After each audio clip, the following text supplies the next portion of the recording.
Sahabat Shalom, Bapak Yahweh pasti memberkati kita sekalian. Haleluya. Malam ini Bapak Ibu Saudara sekalian, saya ingin mengajak untuk kita bersama-sama merenungkan firman Tuhan yang akan berbicara tentang bersiaplah. Sekarang sudah jam 11:30 siang. Apa maksudnya ini saudara? Nanti kita akan tahu. Dan mungkin kalau saudara membaca ayat ini, membaca tema ini secara letterless, saudara mungkin berpikir ini kan sudah jam 8 Pak, mau jam 8 malam, kok ini dibilangnya jam 11:30 siang. Tentu saja apa yang menjadi tema ini adalah sebuah perumpamaan saudara. Mari kita bersama-sama membuka kitab suci kita di dalam kitab Lukas, pasal ke-21 ayat yang ke-25 sampai dengan yang ke-28. Lukas 21 ayat 25 sampai dengan yang ke-28. Saudara simak baik-baik ayat ini, saya akan bacakan untuk saudara. Di situ dikatakan, dan akan ada tanda-tanda pada matahari dan bulan dan bintang-bintang. Dan di atas bumi kecemasan bangsa-bangsa dalam keputusasaan karena menderunya laut dan gelombang. Orang-orang terpingsan-pingsan oleh rasa takut dan penantian yang menimpa penduduk dunia, sebab kuasa-kuasa langit akan digoncangkan. Dan kemudian mereka akan melihat anak manusia yang datang dalam awan dengan kuasa dan kemuliaan yang besar. Namun ketika hal-hal ini mulai terjadi, tegaklah dan angkatlah kepalamu, sebab penebusanmu sedang mendekat. Amin. Nah Bapak Ibu Saudara sekalian, ungkapan sudah jam 11:30 siang ini, seringkali saya angkat atau saya pakai dan saya sampaikan di tempat ini, itu dengan satu tujuan. Yang tidak lain tujuan saya adalah untuk memberitahu kita, supaya kita itu semakin mempersiapkan diri menjelang waktu kedatangan Yesua. Di mana melalui ungkapan ini saudara, seringkali saya memberitahu kedatangan Yesua itu sudah betul-betul sangat dekat. Kalau dulu saudara sudah pernah mendengar satu pesan tentang waktu kedatangan Yesua, dan itu saudara dengar ketika saudara masih muda atau saudara masih anak-anak, mungkin sekitar 20 atau 30 tahun yang lalu. Hari di mana saudara mendengar nasihat firman tentang waktu kedatangan Yesua dulu, hari itu saya sebut ketika saudara mendengar jamnya itu masih jam 8 pagi saudara. Tapi andai kata Yesua, misalkan Yesua itu menetapkan bahwa aku akan datang tepat jam 12 siang. Maka ketika malam ini saudara mendengar saya menyampaikan satu pesan yang sama, saudara harus berhati-hati, saudara harus siap sedia, saudara harus berjaga-jaga dan mempersiapkan diri dengan sungguh-sungguh. Karena Yesua tidak lama lagi akan datang dan pasti datang. Ketika malam ini saudara dengar lagi pesan seperti ini saudara. Sekarang hari ini jamnya itu tidak sama dengan 20 atau 30 tahun yang lalu yang masih jam 8 pagi. Tapi sekarang sudah jam berapa ini saya tulis? Sudah jam 11:30 siang. Kalau Yesua katakanlah dia menetapkan dia akan datang tepat jam 12 siang. Berarti hanya kurang berapa jam lagi? Hanya kurang 30 menit atau kurang setengah jam lagi. Nah kurang setengah jam atau 30 menit ini artinya atau ini berbicara bahwa waktu kedatangan Yesua itu betul-betul tidak lama lagi. Tapi sudah sangat dekat. Sekalipun kalau kita melihat secara kasat mata manusia kita, sampai hari ini kita belum melihat apa-apa yang kitab suci katakan tentang kedatangan Yesua saudara. Di sini saudara, ketika kita selalu diberitahu bahwa Yesua itu akan datang segera. Tapi ketika kita melihat kenyataannya sampai hari ini, kita belum melihat apa yang kitab suci katakan tentang waktu kedatangan Yesua. Kalau tidak ada kekuatan Roh Kudus yang menopang iman saudara dan saya, maka saya bisa pastikan iman saudara dan saya, yaitu iman kita yang bersama-sama menantikan kedatangan Yesua, itu bisa goyah saudara. Kalau Ruach HaKodes itu tidak menopang iman saudara dan saya. Karena apa? Karena sudah berpuluh-puluh, bahkan beratus-ratus tahun, orang atau kita menunggu janji Tuhan. Tentang apa? Kedatangan Yesua. Ya kan? Waktu tentang kedatangan Yesua atau pesan tentang kedatangan Yesua itu kan sudah disampaikan berpuluh-puluh tahun yang lalu. Bahkan mungkin 100 tahun yang lalu juga sudah pernah disampaikan. Tapi kalau sekarang iman kita itu tidak ditopang oleh Ruach HaKodes, saya yakin iman kita akan goyah. Kita akan berkata apa? Mana sih dari dulu diomongke, dari dulu selalu dibilang Yesua itu sudah sangat dekat waktu kedatangannya. Tapi mana kenyataannya sampai dengan detik ini ya Yesua tidak muncul-muncul. Yesua tidak pernah saya lihat ada di awan-awan kemuliaannya. Sekalinya saya lihat di awan-awan kemuliaan, ternyata itu rekayasa manusia yang pakai proyek apa? Blue beam. Ya toh? Posturnya Yesua dibuat model hologram ditembakkan ke langit. Terus orang melihat, itu Yesua datang. Tapi ternyata pada saat itu terjadi pengangkatan enggak? Tidak terjadi. Karena apa? Tidak sesuai dengan kitab suci. Ketika ditembak pakai teknologi blue beam, yang bisa melihat hanya orang yang ada di dekat alat blue beam itu. Sedangkan Yesua sudah memberitahu ciri-ciri kedatangan Yesua. Yesua ketika datang di satu tempat, maka seluruh penduduk bumi ini, dari manapun sudut pandangnya, itu akan bisa melihat Yesua di awan-awan kemuliaan. Yang dikatakan kitab suci dengan kata-kata apa? Sama seperti kilat yang memancar dari barat ke timur. Orang kan bisa melihat saudara. Ya toh kilatnya jeder di barat misalkan ya. Orang yang di timur bisa lihat kilatan cahayanya enggak? Bisa lihat. Nah kira-kira seperti itu. Jadi saudara juga jangan gampang percaya. Kalau melihat di langit itu ada fenomena penampakan. Nanti penampakan apalagi malaikat, penampakan Bunda Maria. Wah, orang sudah bingung. Sudah bingung karpe dewe, menganggap itu betul-betul fenomena asli. Padahal sekarang segala sesuatu itu bisa dibikin. Apalagi kalau ketemu orang Cina. Cina itu pintar belandrek saudara. Ya toh? Lawang Yesus aja dibelandrek kok. Ya toh kedatangan Yesus aja dibandrek di awan-awan kemuliaan. Gampang. Cina itu sekarang sudah bikin apa coba? Matahari tiruan. Cina sudah bikin matahari tiruan. Dan hampir menyerupai matahari aslinya. Tapi tetap tidak bisa menyerupai matahari aslinya. Sekarang tidak puas bikin matahari tiruan, Cina bikin apa? Bikin bledek, bikin petir tiruan. Itu sudah terjadi loh saudara.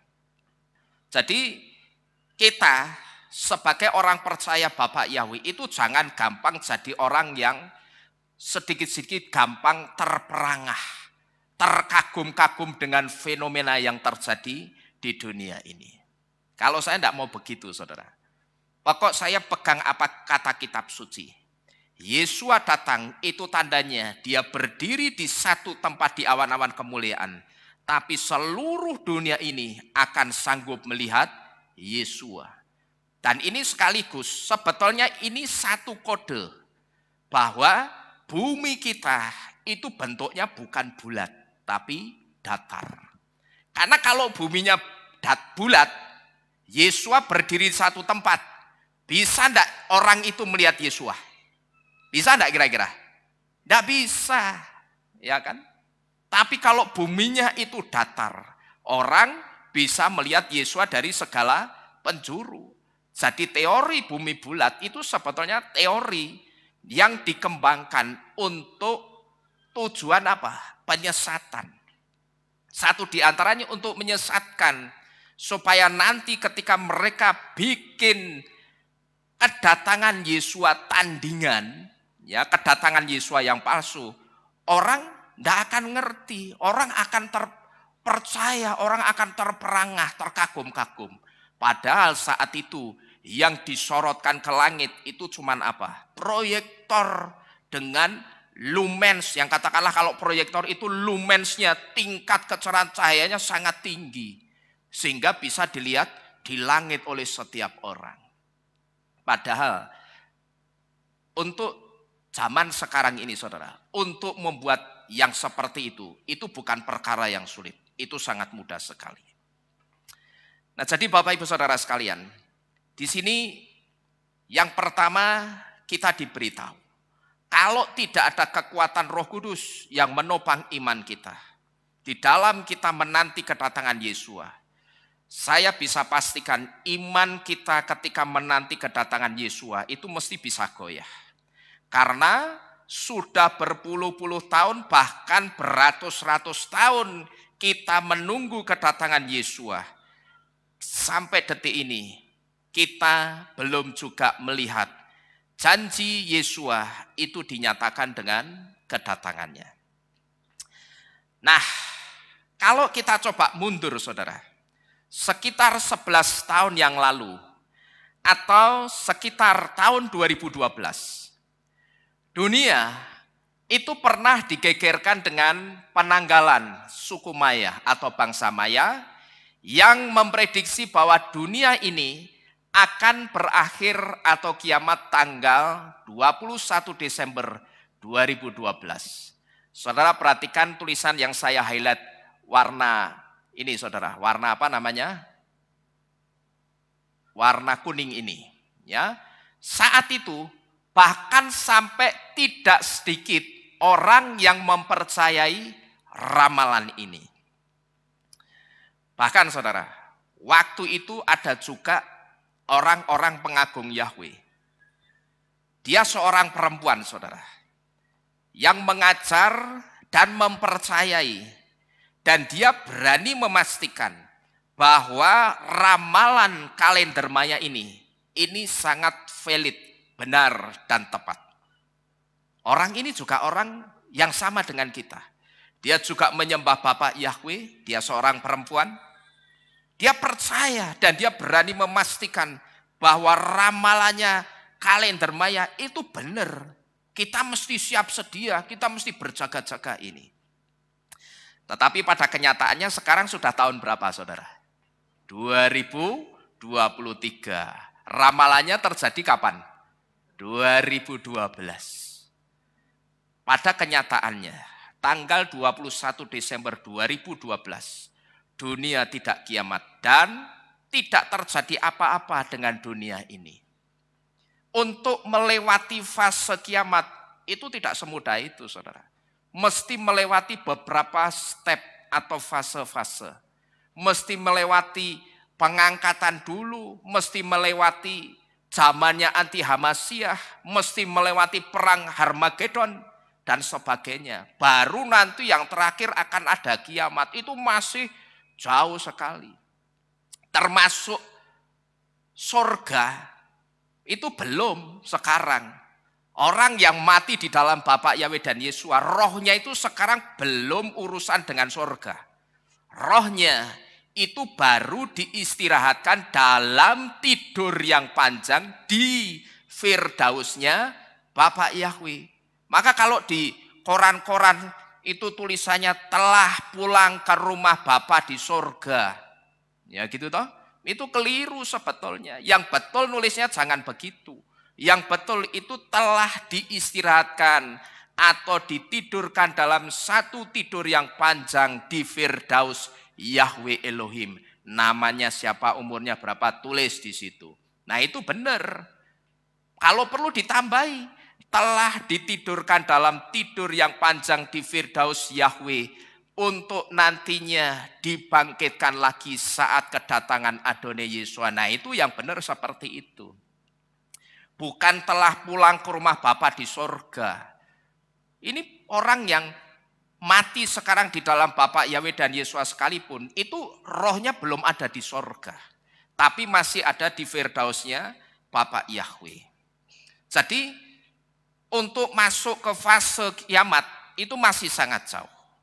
Nah pada waktu itu saudara, ada seorang expert atau ahli angkat bicara dan menjelaskan bahwa tanggal 21 Desember 2012 sebetulnya itu bukan akhir dari dunia ini. Itu bukan kiamat. Tapi pada waktu itu expert menjelaskan bahwa 21 Desember 2012 adalah akhir dari penanggalan suku Maya yang dikenal dengan long count atau penanggalan panjang. Hari tersebut dikenal sebagai hari terakhir dari Baktun ke-13 atau siklus 144.000 hari. Suku Maya kuno memandang akhir Baktun ke-13 adalah akhir dari siklus penciptaan. Saudara perhatikan kata akhir ini ya. Akhir, terus di mana? Akhir ini ada kata akhir, dan akhir. Nah, pandangan yang salah tentang kata akhir inilah yang ternyata kemudian membuat orang itu berpikir bahwa dunia akan berakhir atau kiamat tanggal 21 Desember 2012. Jadi ternyata orang itu salah mengartikan kata akhir di sini saudara. Akhir yang dimaksud dari penanggalan suku Maya itu bukan akhir yang bicara soal kiamat. Tapi akhir di sini ini berbicara tentang hari itu dikenal sebagai hari terakhir dari Baktun ke-13 atau siklus 144.000 hari. Nah, suku Maya kuno itu punya pandangan akhir Baktun ke-13 itu adalah akhir dari siklus penciptaan. Kalau tidak salah saudara, waktu itu bahkan sampai ada film yang judulnya 2012 atau 2012. Tapi pada kenyataannya kiamatnya terjadi enggak? Tidak terjadi juga. Nah, ini tentang ramalan kalender suku Maya yang bahkan sempat dipercaya oleh orang-orang yang percaya kepada Bapa Yahweh. Nah, tapi sebelum isu tentang kalender suku Maya ini, ada seorang tokoh dari gereja Baptis yang bernama William Miller. Dia adalah tokoh dari gereja Baptis.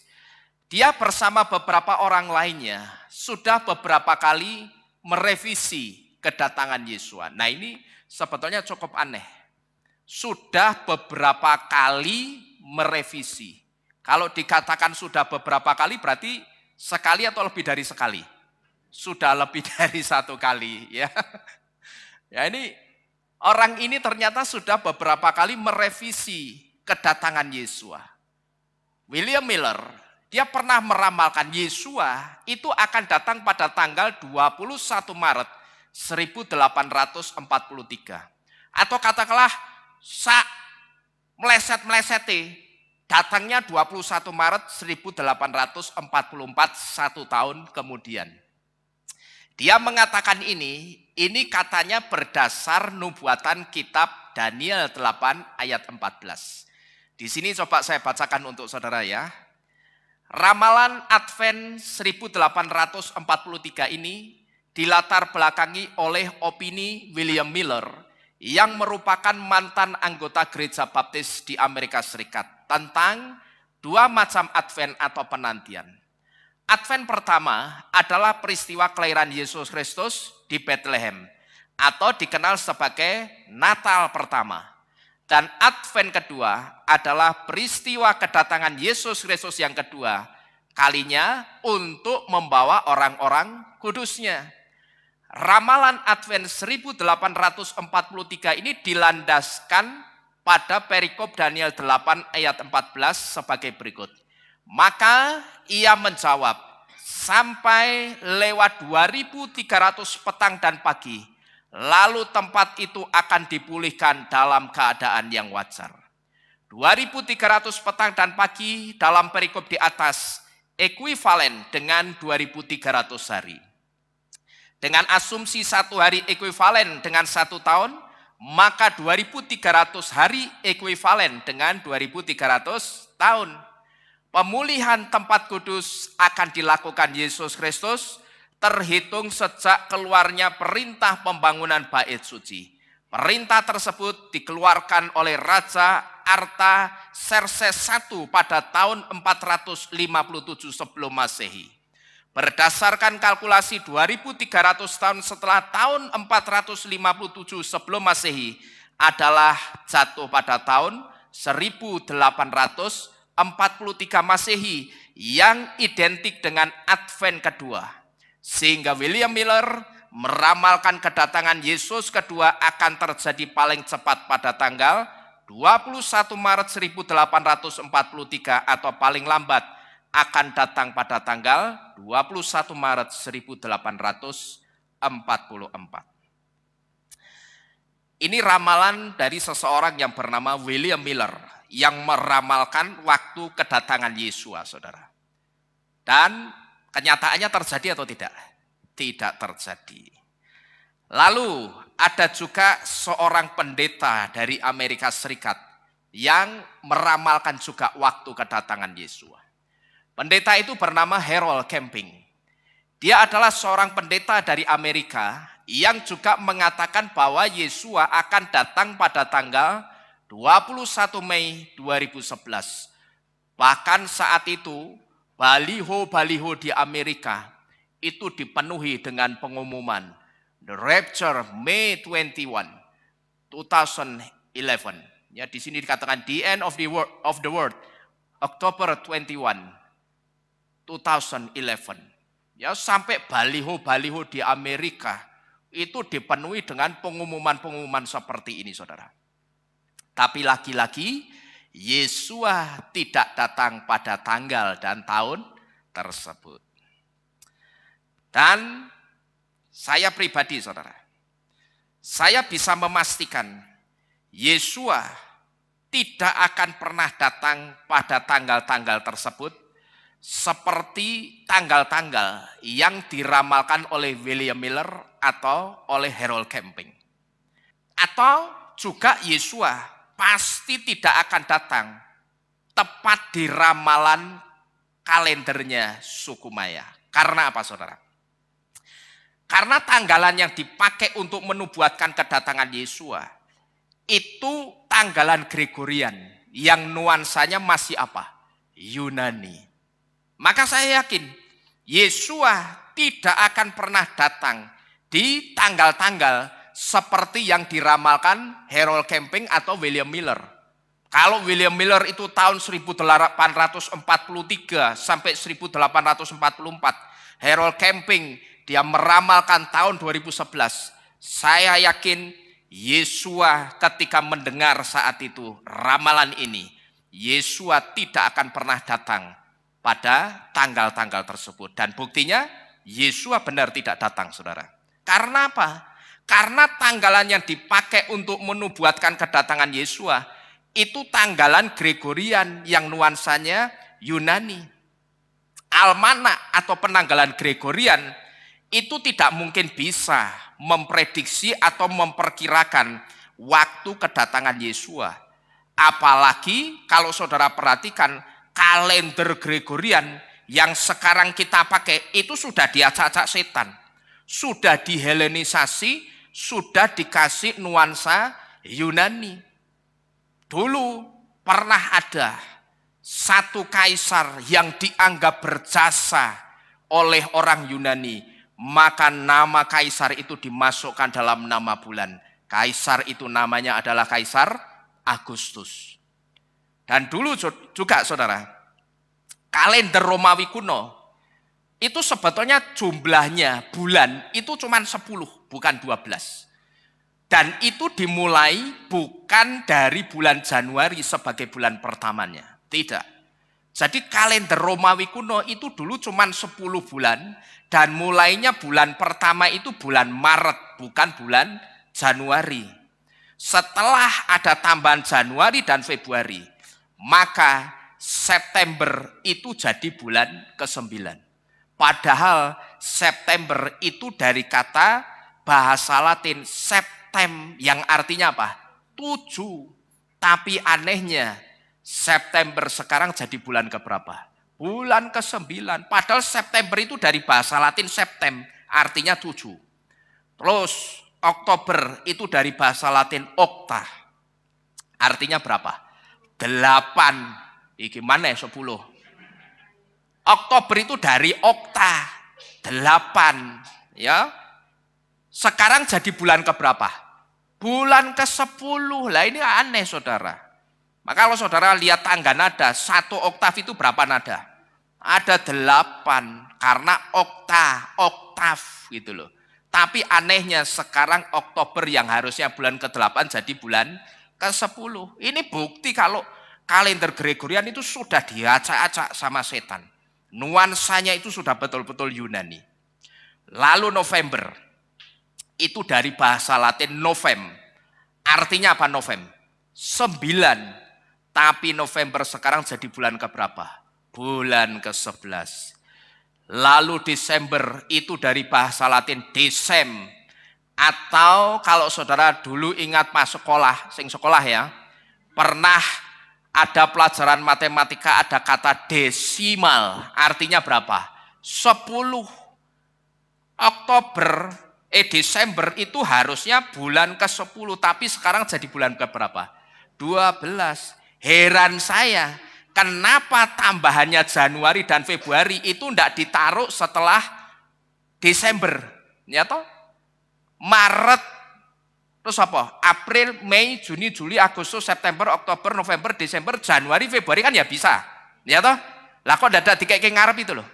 Coba kalau ini ditaruh di belakang, kan bulannya tidak acak-acakan.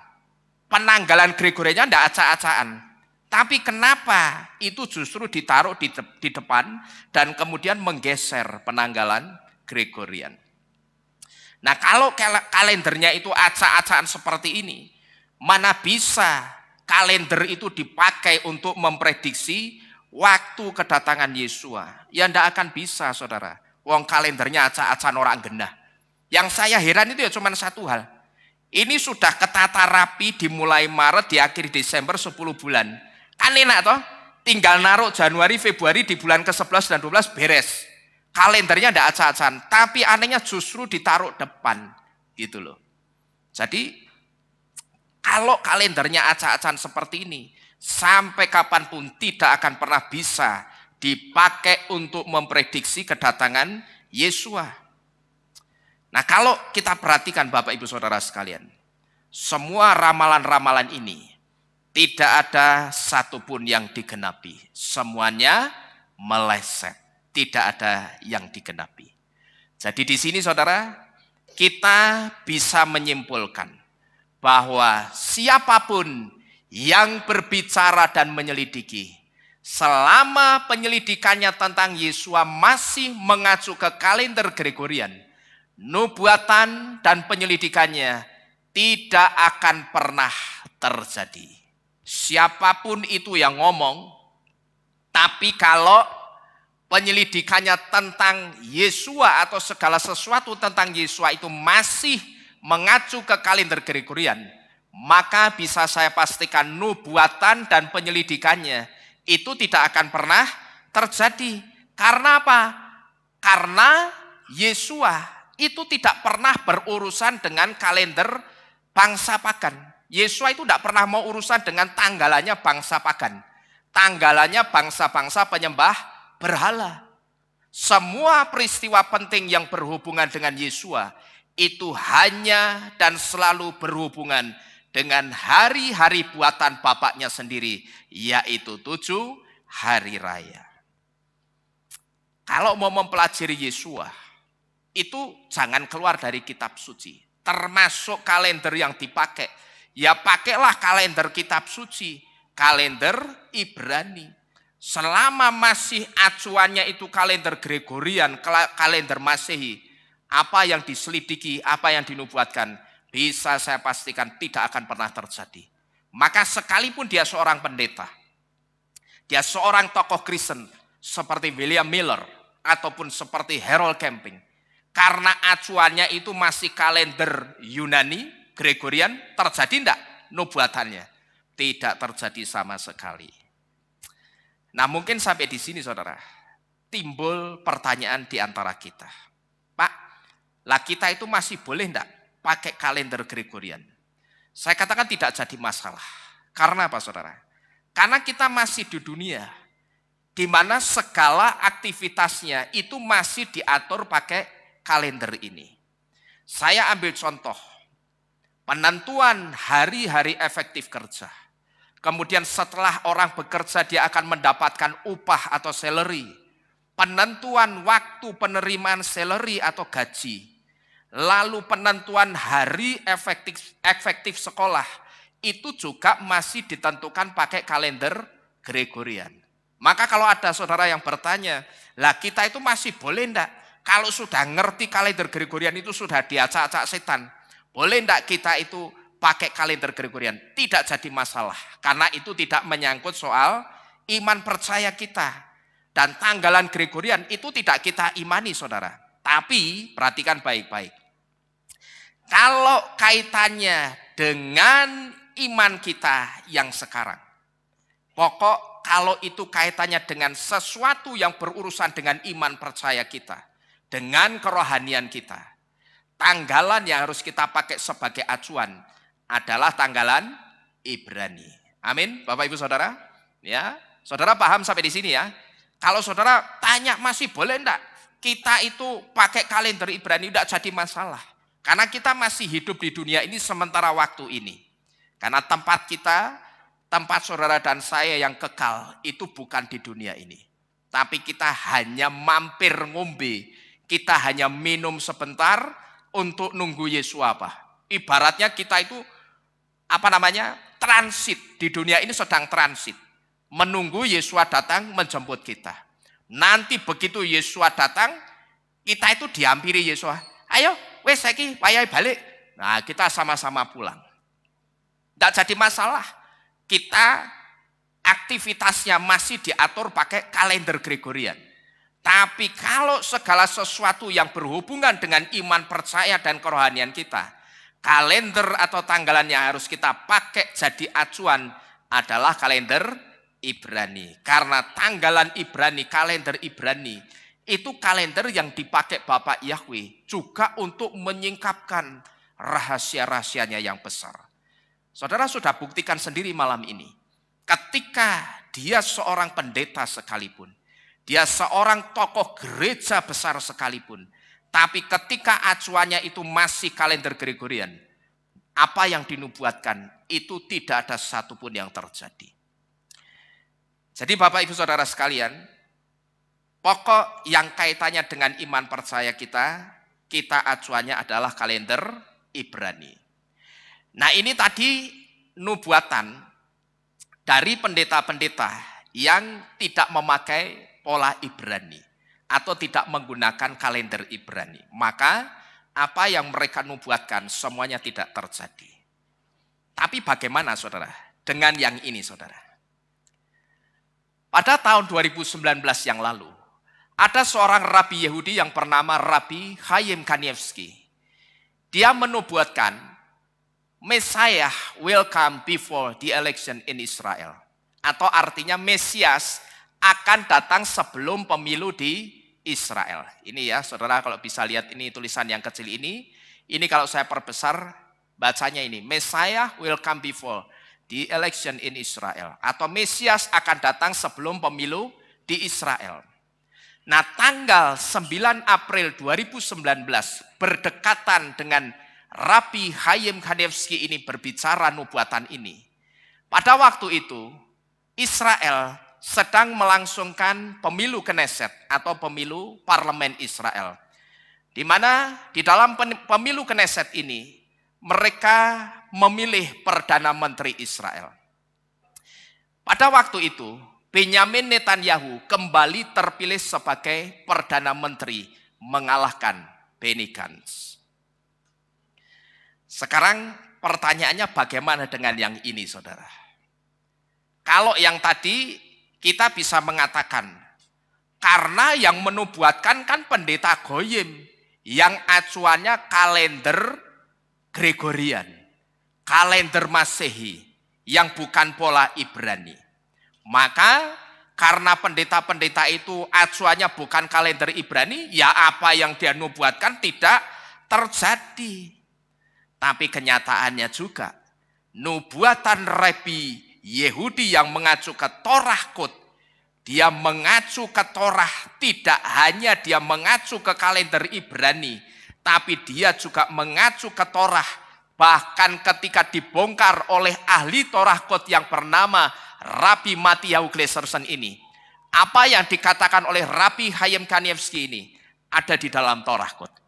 Jadi saya katakan, Rabi Chaim Kanievsky ini acuannya tidak cuman kalender atau tanggalan Ibrani, tapi acuannya lebih dalam lagi apa, saudara? Torah. Bahkan dia pakai Torah Kut, atau apa yang dia nubuatkan itu juga diteguhkan oleh Torah Kut. Tapi kenyataannya, nubuatan Rabi Yehudi yang acuannya Torah itu juga belum terjadi. Pertanyaannya sekarang, apakah ini artinya Torah itu bohong? Bohong berarti Torah, saudara? Tentu saja tidak. Ya, apakah ini artinya kalau nah itu yang tadi saya ngomong pendeta Goyim, acuannya bukan kalender Ibrani. Nah sekarang tak tunjukkan. Ini tahun berapa ini? 2019, sekarang 2023. Harusnya kalau pemilunya itu tanggal 9 April, dia katakan sebelum pemilu Israel, Mesias atau Yesua itu akan datang. Berarti harusnya sebelum tanggal 9 April Yesua sudah datang. Tapi kenyataannya sekarang kita tanggal piro iki?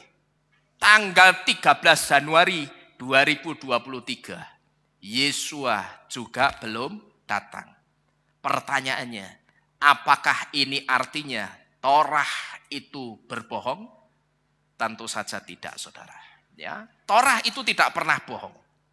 Apa yang dinubuatkan oleh Rabi Chaim Kanievsky ketika dilihat oleh Rabi ahli Torah Kut yang bernama Rabi Mathieu Gleiserson, ini orangnya ya, yang saya sering tunjukkan kepada saudara. Ketika dilihat dengan kode-kode Torah, apa yang dinubuatkan itu juga ada di dalam Torah, saudara. Di sini maka muncul satu pertanyaan, kalau begitu Torahnya bohong, Pak? Tentu saja tidak. Di sini saudara, kita harus memahami dulu satu hal. Yang pertama, soal waktu kedatangan Yesua, sesuai kitab Matius 24 ayat 36, di situ kita diberitahu bahwa tidak ada seorang pun yang tahu, sekalipun dia adalah seorang Rabi Yehudi.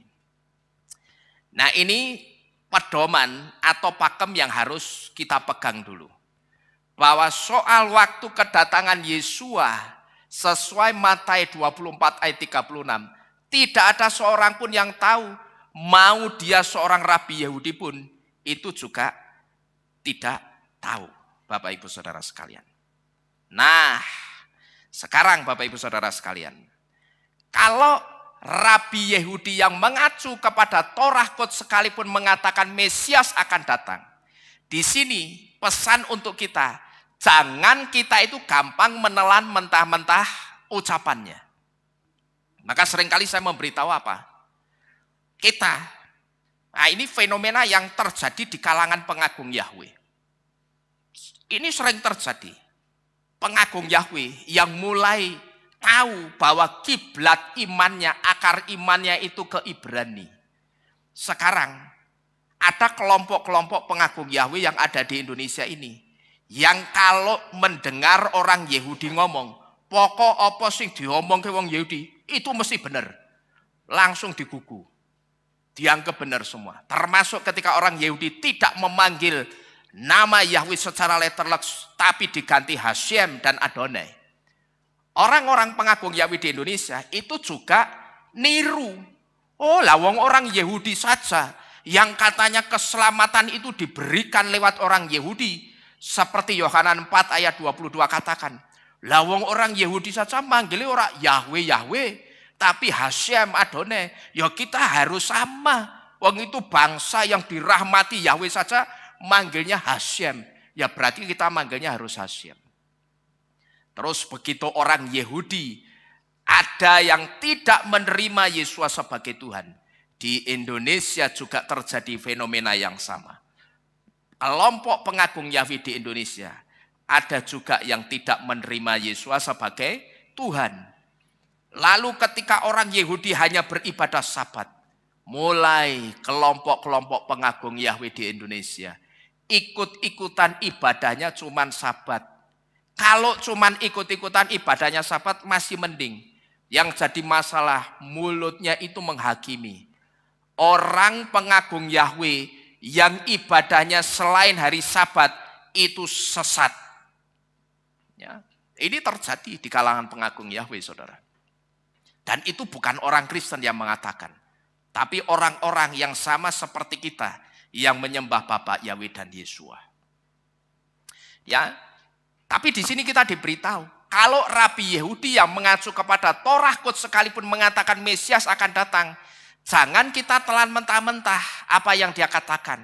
Ingat, perkataan yang mengarah ke soal kedatangan Yesua itu tidak lain adalah sebuah profesi atau nubuatan.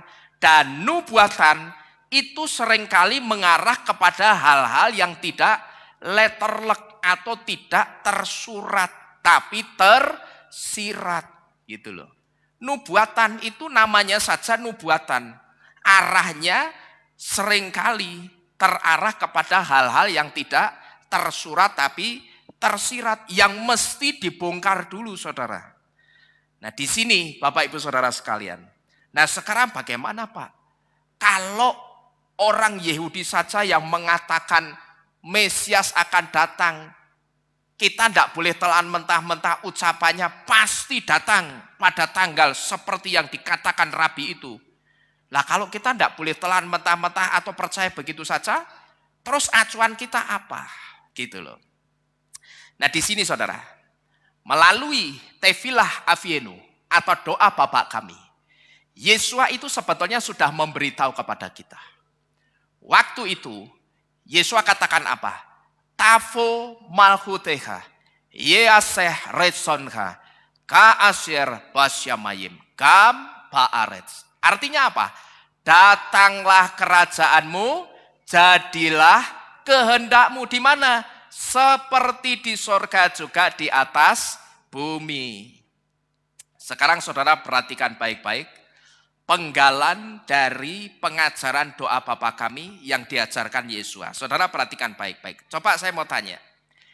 Yang ditulis di dalam doa Bapa kami yang diajarkan Yesua, apakah di situ yang datang Yesuanya, saudara? Perhatikan baik-baik.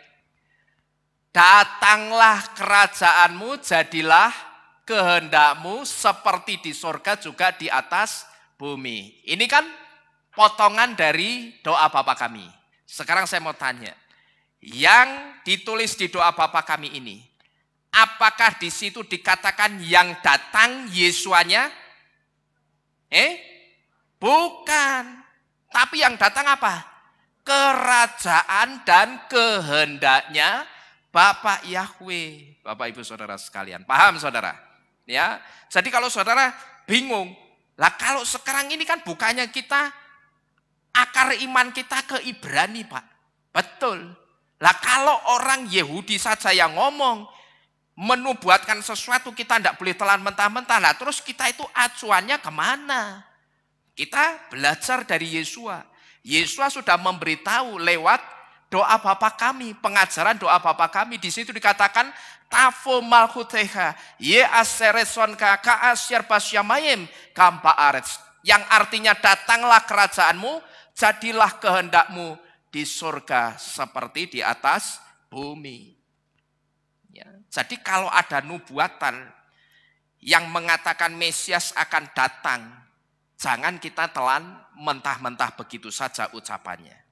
Nah, sekarang Bapak Ibu Saudara sekalian, kalau apa yang diucapkan Yesua ini di dalam doa Bapa kami ini, bahwa sekarang kita sudah ngerti, ternyata yang datang di situ itu tidak hanya berbicara soal waktu kedatangan Yesua, tapi yang datang itu juga bisa kerajaan dan kehendaknya Yesua. Maka kalau apa yang diajarkan Yesua ini dikaitkan dengan pemilu di Israel, bisakah pertanyaannya, yang datang sebelum pemilu Knesset di Israel dulu memang kehendaknya Bapak Yahweh? Yang saya katakan, di mana Bapak Yahweh itu menghendaki Benyamin Netanyahu terpilih lagi sebagai Perdana Menteri. Karena Netanyahu benar-benar concern memperjuangkan kedaulatan Yerusalem sebagai milik Israel. Pertanyaannya, bisa enggak yang datang yang dimaksud oleh Rabbi Hayem Kanievsky itu kehendaknya Bapak Yahweh yang menghendaki Netanyahu supaya terpilih lagi, karena Netanyahu itu orang yang dideteksi benar-benar concern memperjuangkan kedaulatan Yerusalem sebagai milik Israel. Pertanyaannya, bisa enggak yang datang itu kehendaknya Bapak Yahweh? Sangat bisa, Bapak Ibu Saudara sekalian. Jadi kalau yang datang itu juga bisa kehendaknya Bapak Yahweh, berarti Torahnya bohong enggak, saudara? Tidak, Torah itu tidak pernah meleset. Apa yang dinubuatkan Torah, bahkan kalau saudara ingat beberapa tahun yang lalu, Torah itu pernah memberitahu kita satu nubuatan yang tidak pernah kita kira-kira. Kita orang-orang yang menyembah Bapak Yahweh saja tidak pernah mengira Torah akan menubuatkan hal ini. Apalagi dunia ini yang tidak kenal dengan Bapak Yahweh. Nubuatan apa itu kalau saudara ingat? Torah itu pernah menubuatkan bahwa suatu hari kelak akan ada satu negara yang orang anggap negara itu kecil, tapi negara itu justru akan menjadi pemicu perang dunia ketiga. Dan itu akan menjadi itu akan membawa satu dampak yang besar untuk Israel. Pertanyaannya, negara mana? Saudara masih ingat? Savon Korea atau Korea Utara. Ada loh kata Korea Utara di dalam Torah. Di situ ditulis apa? Savon Korea. Savon itu artinya utara, Korea itu nubuatan untuk Korea. Padahal kita yang menyembah Bapak Yahweh saja tidak pernah mengira lawang negara Korea Utara kita anggapnya kan kecil, ya toh? Lah kok negara itu akan menjadi pemicu perang dunia yang ketiga? Bagaimana mungkin negara kecil bisa menjadi pemicu perang dunia ketiga? Setelah saya ngerti ini, oh wajar, bisa.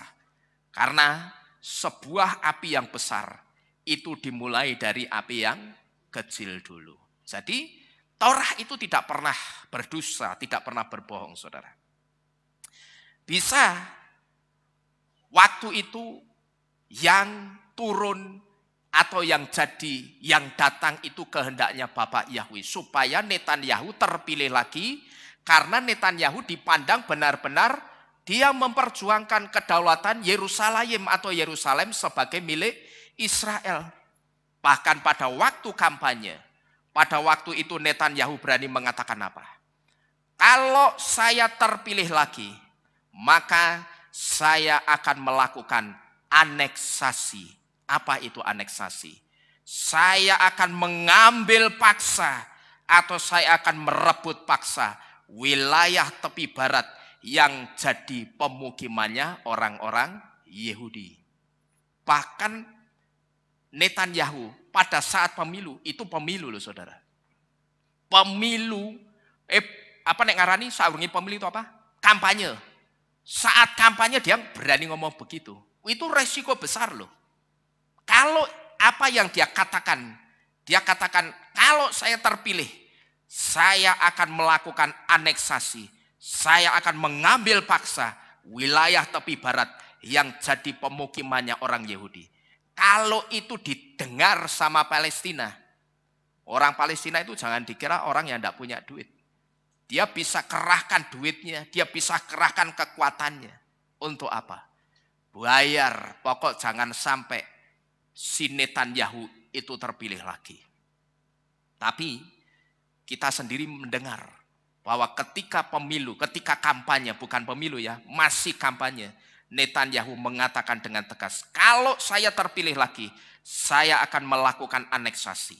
Saya akan mengambil paksa, saya akan rebut paksa wilayah tepi barat yang jadi pemukiman orang-orang Yahudi. Kalau Benny Gantz, saya perhatikan visi misinya, itu tidak terlalu concern ke arah ini saudara. Sekalipun Benny Gantz itu juga memperjuangkan Yerusalem. Tapi waktu itu saya coba perhatikan, visi misinya itu tidak kuat, tidak terlalu kuat seperti Netanyahu. Netanyahu berani mengatakan, aku sampai terpilih, aku akan melakukan aneksasi. Jadi dari sini Bapak Ibu Saudara sekalian, bisa saja yang datang saat itu, yang dikatakan Rabbi Chaim Kanievsky, yang berkaitan dengan pemilu Knesset di Israel, itu adalah terpilihnya Netanyahu sebagai Prime Minister lagi. Nah, sekarang saudara, kalau kita sudah ngerti ini, ada satu pertanyaan yang ditanyakan kepada kita. Kalau nubuatan demi nubuatan tentang kedatangan Yesua melalui pendeta-pendeta Goyim meleset, dan nubuatan kedatangan Yesua melalui Rabi Yehudi juga belum terjadi, apakah itu artinya perkataan atau dafarnya Yesua itu fail atau gagal? Gagal enggak saudara kira-kira? Tentu saja tidak. Ya, tentu saja tidak. Karena Yesua sudah memberitahu, sekalipun langit dan bumi itu lenyap atau berlalu, dafar atau perkataanku atau firmanku sekali-kali tidak akan pernah lenyap, tidak akan pernah berlalu. Jadi kalau ada pertanyaan, nah kalau pendeta-pendeta sudah menubuatkan dan itu pendeta-pendeta Goyim nubuatannya meleset, lalu kita ngomong ya harus yang pakai pola Ibrani. Lah kenyataannya Rabi Yehudi yang menubuatkan juga belum terjadi. Apakah itu artinya perkataannya Yesua gagal? Tentu saja tidak. Karena Yesua sudah memberitahu, sekalipun langit dan bumi itu berlalu, tetapi sekali-kali firmanku, perkataanku, apa yang sudah aku katakan, itu akan tetap terjadi. Ya dan amin. Amin. Coba kita baca. Matius 24 ayat 35.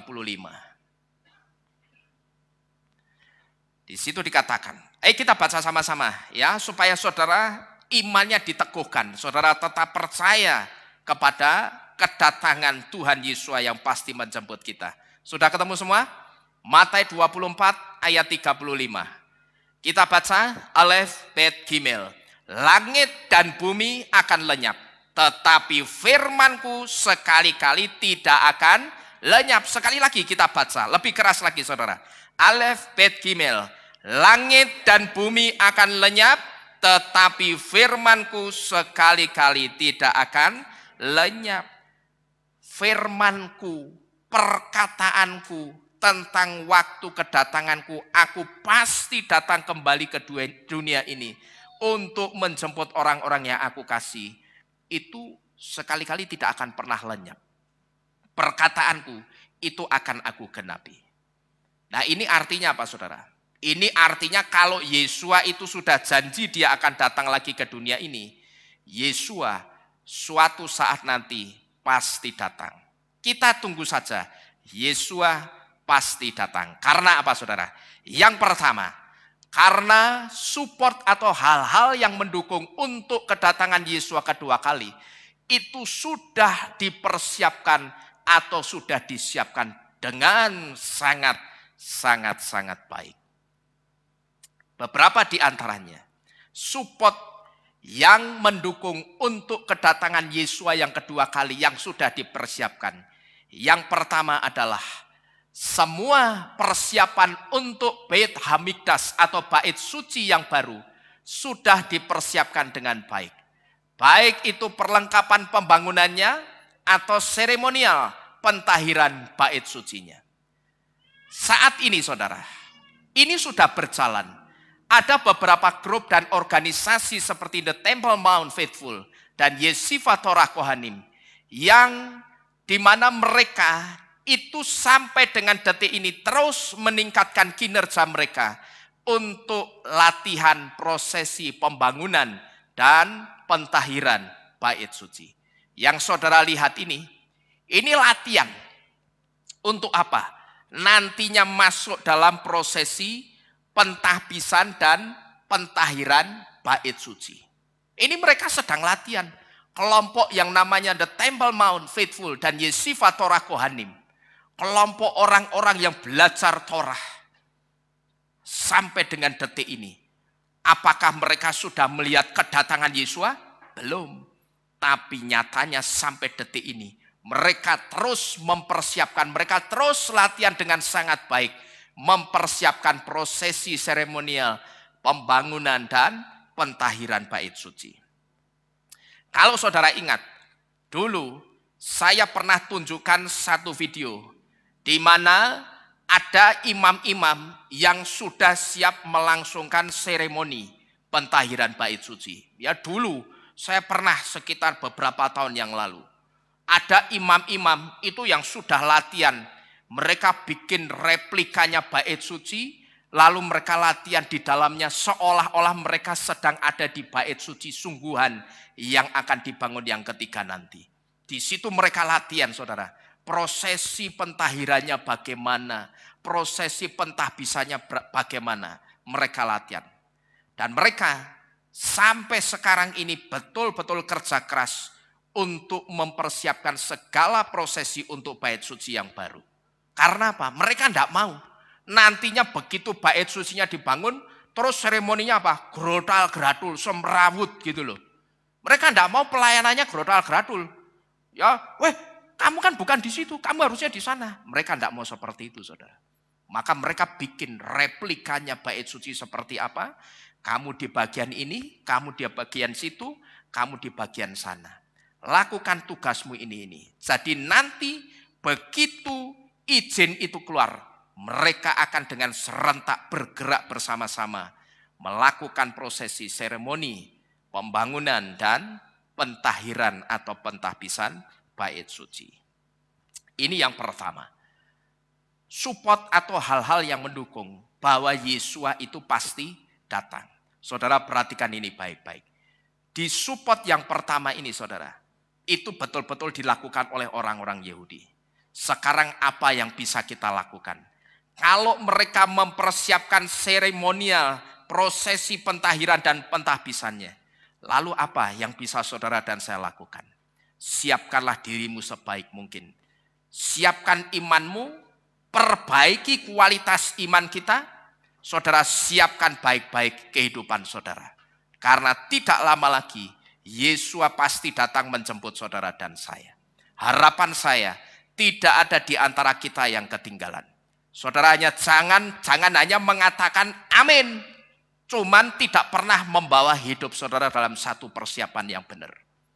Ya, maka seringkali kalau saya perhatikan di sini, saya selalu keras untuk saudara itu selalu mengutamakan waktunya untuk Bapak Yahweh, untuk Tuhan.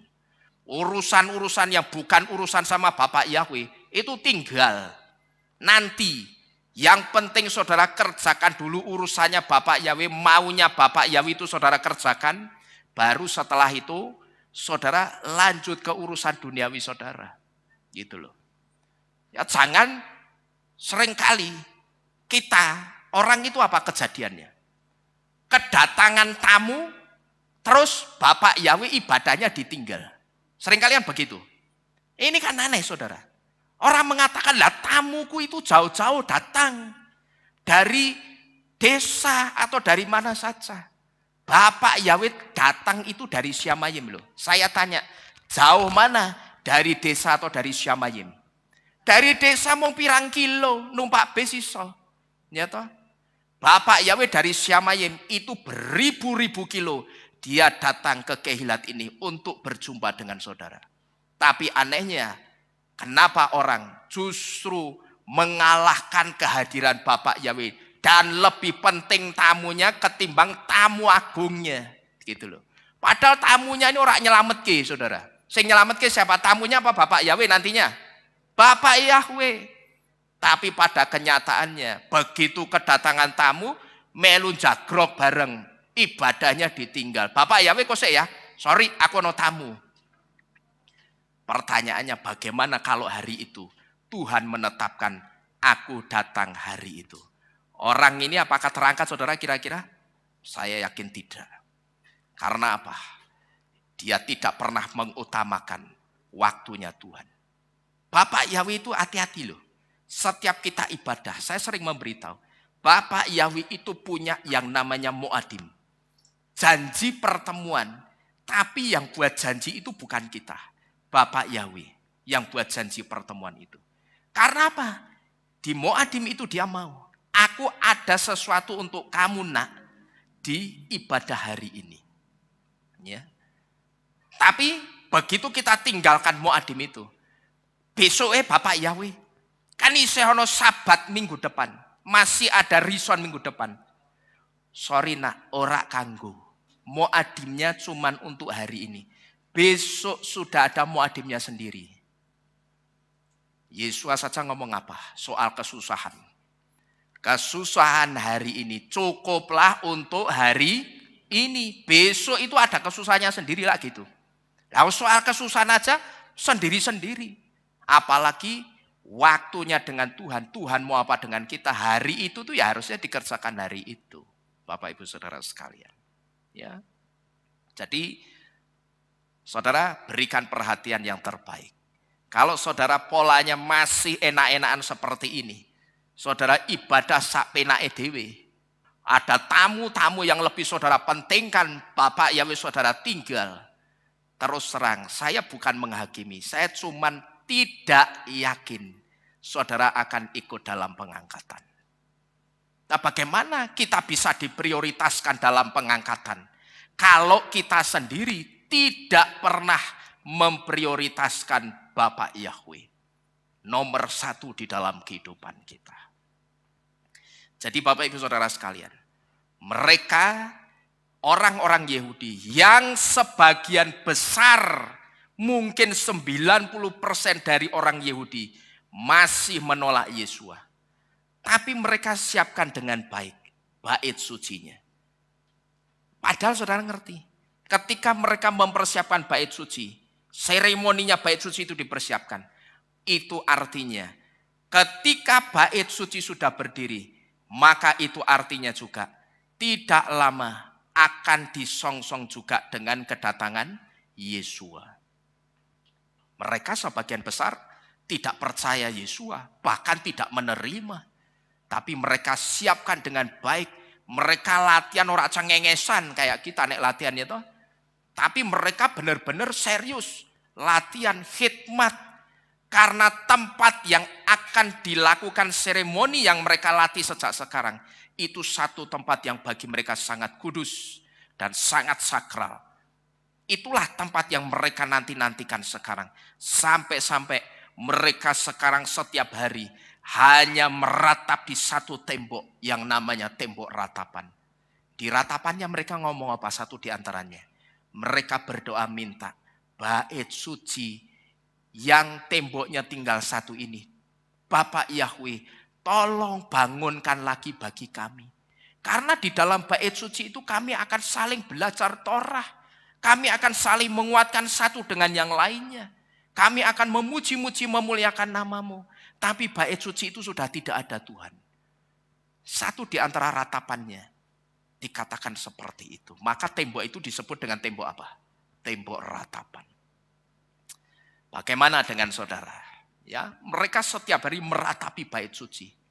Tapi apakah kita di sini juga meratapi bait suci Yang artinya ketika waktu-waktu pertemuan dengan Bapak Yahweh di bait suci, Bait Elohim Yahweh di tempat ini, saudara selalu ada di tempat ini atau tidak? Perhatikan, prosesi demi prosesinya sudah dikerjakan bukan sejak saat ini, tapi sudah sejak beberapa tahun yang lalu. Prosesi itu mereka latihan dengan sungguh-sungguh. Supaya aku tidak mau. Nanti begitu bait sucinya berdiri, geradul. Tidak ada model begitu, saudara. Ya, renungkan ini baik-baik. Semuanya sudah dipersiapkan. Lalu yang kedua, Yesua pasti datang karena lokasi pembangunan bait sucinya juga sudah diketahui. Tempat bait suci didirikan nanti itu bukan di Masjid Dome of the Rock. Bukan ya. Karena saya harus memberitahu ini. Karena pernah ada orang, bahkan orang itu pendeta. Dan tidak hanya satu pendeta yang mengatakan begini. Wah, nanti kira-kira seperti apa ya Pak ya? Waktu pembangunan bait suci itu kira-kira ngerinya dan serunya seperti apa ya? Kan nanti bait suci sebelum dibangun, Masjid Dome of the Rock-nya itu diluluh lantakan, diratakan, dihancurkan dulu sampai jadi tanah rata. Baru bait sucinya dibangun di atas runtuhan Masjid Dome of the Rock. Saya bilang, tidak perlu. Bait suci nanti dibangun, itu bukan di atas reruntuhannya Masjid Dome of the Rock. Jadi Masjid Dome of the Rock tidak perlu dihancurkan. Lah kok gegek menghancurkan, sandal hilangnya geger. Ya toh, benar enggak? Apalagi menghancurkan apa? Masjidnya, lebih bisa perang dunia ke piro itu 30 itu. Ya enggak cuma ketiga, 30 geger. Masjidnya Dome of the Rock itu akan tetap berdiri di situ. Tapi bait sucinya itu akan dibangun di sebelahnya Masjid Dome of the Rock. Tepatnya di Dome of Spirit. Jadi tempatnya di sini. Ini kan Masjid Dome of the Rock-nya. Dan lokasi ini center atau lurus dengan Dome of Spirit. Ini bukan Dome of the Rock ya. Kalau Dome of the Rock itu yang kubahnya emas seperti ini. Tapi nanti bait suci bukan di sini. Ini sudah dikasih batas garis hijau-hijau ini. Nah disinilah bait suci itu akan dibangun. Ini di sini, ini kecil sekali. Yang kalau saya zoom, ini dan ini, itu gambarnya ini loh saudara. Yang disebut dengan apa ini? Dome of Spirit. Disinilah bait suci itu nanti akan didirikan atau dibangun. Di mana Dome of Spirit itu center lurus dengan pintu gerbang timur. Tempat ketika Yesua dulu masuk ke Yerusalem ketika Yesua itu ada di dunia ini.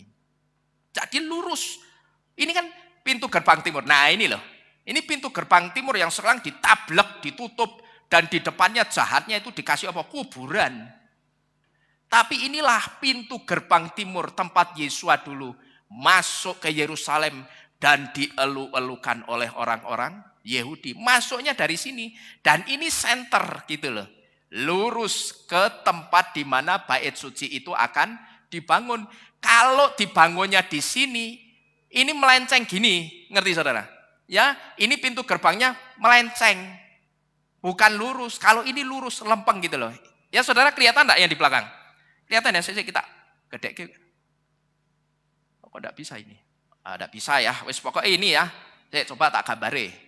Oh, enggak bisa. Wes ya wes gini aja. Ya pokok ini pintu gerbangnya, ini Dome of Spirit-nya, dan disinilah bait suci itu akan dibangun. Bapak Ibu Saudara sekalian. Dan ini sesuai dengan nubuatan yang pada waktu itu diterima oleh Yohanan atau Yohanes. Coba kita baca. Wahyu atau kitab Giliana pasal ke-11 ayat yang pertama dan kedua. Saudara perhatikan baik-baik. Di situ dikatakan, dan kepadaku Yohanan diberikan sebatang buluh serupa tongkat pengukur. Dan malaikat itu berdiri sambil berkata, bangunlah dan ukurlah tempat kudus Elohim. Yang dimaksud tempat kudus Elohim itu bait suci. Dan mezbahnya dan mereka yang menyembah di dalamnya. Terus perhatikan ini baik-baik. Namun kecualikanlah halaman sebelah luar tempat kudus dan janganlah mengukurnya. karena dia atau karena tempat itu telah diberikan kepada goyim, kepada bangsa-bangsa, dan mereka akan menginjak-injak kota suci itu selama 42 bulan. Jadi tidak perlu harus menghancurkan Masjid Dome of the Rock-nya, tapi akan dibangun di sebelahnya. Ya, di situ saudara perhatikan baik-baik. Mulai ayat pertama. Bangun, ukurlah tempat kudus Elohim dan misbahnya dan mereka yang menyembah di dalamnya. Saudara perhatikan ayat 2. Kecualikanlah halaman sebelah luar tempat kudus. Kalau tempat kudusnya ada di lingkaran ini, ada di kota ini, berarti halaman luarnya mana? Ini halaman luar yang dimaksud, yang harus dikecualikan, tidak usah ikut diukur gitu loh. Dan otomatis kalau tidak ikut diukur, dibangun juga enggak ini? Tidak, ya. Jadi ini yang tidak ikut diukur, yang dimaksud halaman sebelah luar itu ini. Karena tempat ini sudah diberikan kepada siapa itu? Goyim. Di situ ditulis apa? Bangsa-bangsa. Nah, orang yang ada di tempat ini orang yang menyembah Yahweh bukan? Bukan, maka disebut apa? Goyim. Paham saudara? Jadi sekali lagi, tidak perlu menghancurkan Dome of the Rock-nya, tapi akan dibangun di sebelahnya. Jadi Yesua itu pasti datang. Kalau ada di antara kita yang sudah menyembah Bapa Yahweh dan Yesua sekalipun, tapi saudara ada di antara kita yang meragukan Yesua ki sakjane teko ora to ya. Kalau ada di antara kita yang sampai hari ini masih meragukan, ingat, setelah prosesinya sudah dipersiapkan dengan baik, tempat pembangunan bait sucinya itu juga sudah diketahui di mana harus dibangun. Dan sampai dengan detik ini, lokasi ini tidak pernah diisi bangunan apapun selain Dome of Spirit.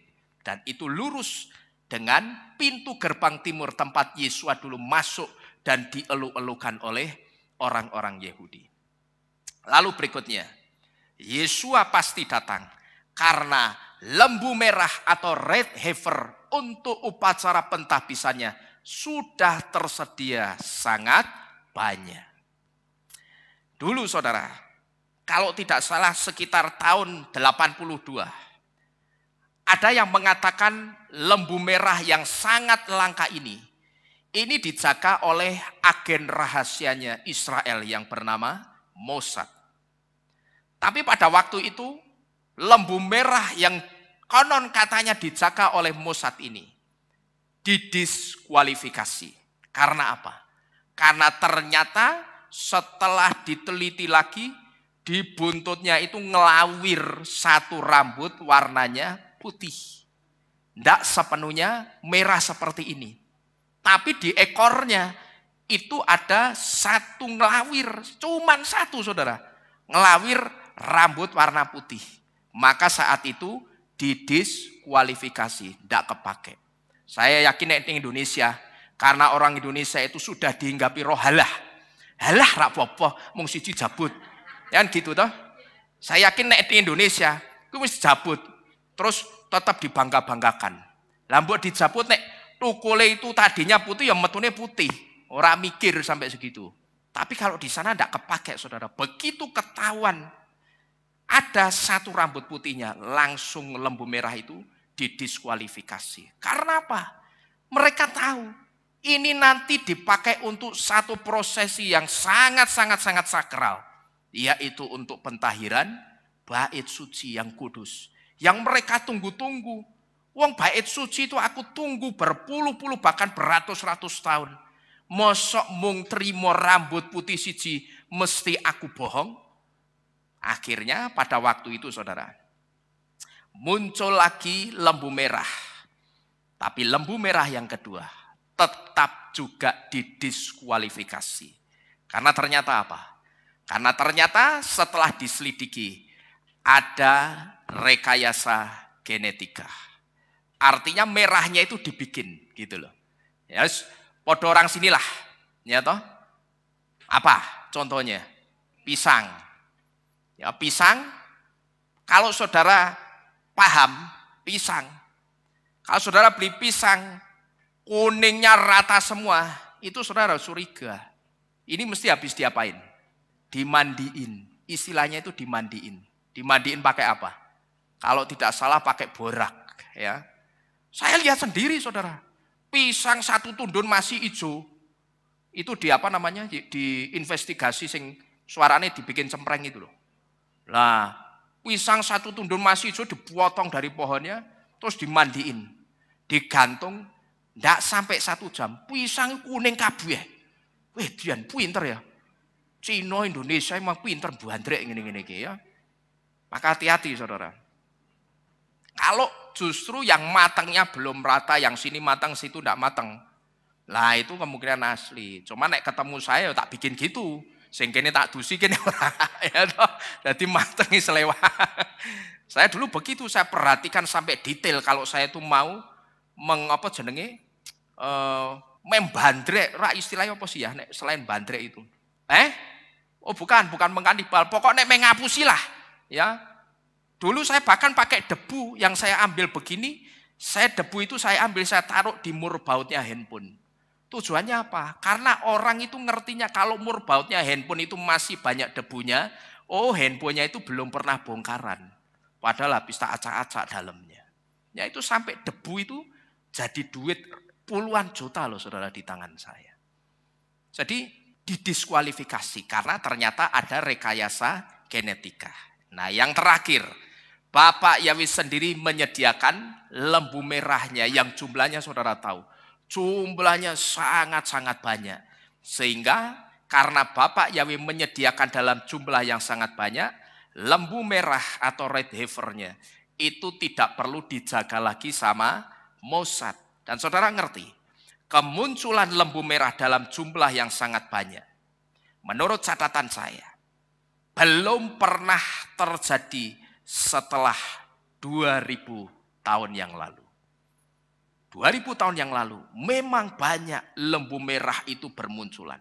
Tapi setelah peristiwa kematian Yesua, saat itu tidak lagi bermunculan lembu-lembu merah yang merahnya itu perfect, sempurna 100%. Itu terjadi waktu-waktu ini. Pertanyaannya, siapa yang menyediakan? Tidak lain adalah Bapak Yahweh. Lalu berikutnya, Yesua pasti datang. Karena perkakas bait sucinya juga sudah siap. Tabut perjanjiannya ini sudah ditemukan. Dan menorah yang baru juga sudah dibuat. Kalau dulu kan orang ada yang ngomong apa? Tabut perjanjiannya hilang. Kan dulu memang hilang. Tapi orang belum mengerti. Kalau hilangnya itu ternyata disembunyikan Bapak Yahweh tepat di bawah salib Yesua. Nah terus muncul STH. Orang-orang sok tahu ngomong apa? Tabut perjanjiannya hilang. Tapi sekarang sudah ditemukan loh. Di mana? Di Tibet, di Cina, di India. Sing terakhir ning Tibet, Yesuane ketemu sisan entuk wong Tibet duwe anak jenenge Yibet. Yehudi Tibet. Sampai segitunya saudara. Orang itu kalau ngarang cerita. Tapi saya katakan semua cerita itu bohong. Dan pada waktu itu kebohongannya itu diperkuat dengan satu film yang judulnya apa? Saudara tahu? Satu film judulnya Indiana Jones. Kan pernah ada itu serial film Indiana Jones yang ceritanya tentang apa? Tabut perjanjian. Tapi ternyata semua cerita itu adalah kebohongan. Tapi seiring berjalannya waktu, Bapak Yahweh waktu itu pakai seorang arkeolog yang bernama Ron Wyatt untuk mengungkap keberadaan tabut tersebut. Dan tabut tersebut ditemukan tepat di bawah Yesua disalib. Dan di atas tutup tabut perjanjian itu masih ada bercak darah Yesua. Dan ketika diambil bercak darah itu, sampelnya dibawa ke laboratorium. Di situ dibuktikan bahwa hanya ada kromosom laki-laki, tidak ada kromosom perempuannya. Lalu orang labnya tanya, Ini sebetulnya darahnya siapa, Ron Wyatt? Ini adalah darah penebusmu, Yesua. Hanya ada satu kromosom laki-laki. Kalau kromosom kita ketika dites ada X sama Y, saudara. Tapi Yesua tidak, hanya ada satu kromosom laki-laki. Nah, ini tidak pernah terjadi sebelumnya. Ini sebetulnya darahnya siapa? Waktu itu masih dirahasiakan oleh Ron Wyatt. Tapi begitu pihak laborat mengatakan hanya ada satu kromosom laki-laki. Lalu Ron Wyatt ditanya, ini sebetulnya darahnya siapa? Ini adalah, sambil berlinang air mata, Ron Wyatt mengatakan, ini adalah darah penebusmu, darah Yesua. Jadi konsep penghapusan dosa di zaman Torah itu kembali terjadi. Kalau dulu orang berbuat dosa dia mau minta ampun, dia harus membawa binatang anak domba diserahkan kepada Kohen Gadol atau imam besar. Kemudian imam besar akan menyembelih binatang anak domba itu dan darahnya diciprat-cipratkan di atas kaporet atau di atas tutup pendamaian dari tabut perjanjian. Sekarang konsepnya Torah itu terulang lagi. Cuman bedanya kalau dulu itu darah binatang, sekarang yang terciprat di atas kaporet adalah darahnya Yesua sendiri. Luar biasa bukan? Iman percaya kita, saudara, selalu ada penggenapannya. Bukan gadokmologi, bukan cocokmologi, Bapak Ibu Saudara sekalian. Jadi Bapak Ibu Saudara sekalian, begitu luar biasa iman percaya kita di dalam Bapak Yahweh ini. Saya ingin memberitahu, mengingatkan sekali lagi. Saudara kalau sudah ngerti betapa luar biasanya iman percaya kita, yang nubuatannya itu selalu ada penggenapannya, dan penggenapannya itu selalu ada di dalam Yesua. Jangan sekali-kali tukarkan imanmu dengan yang lain. Amin.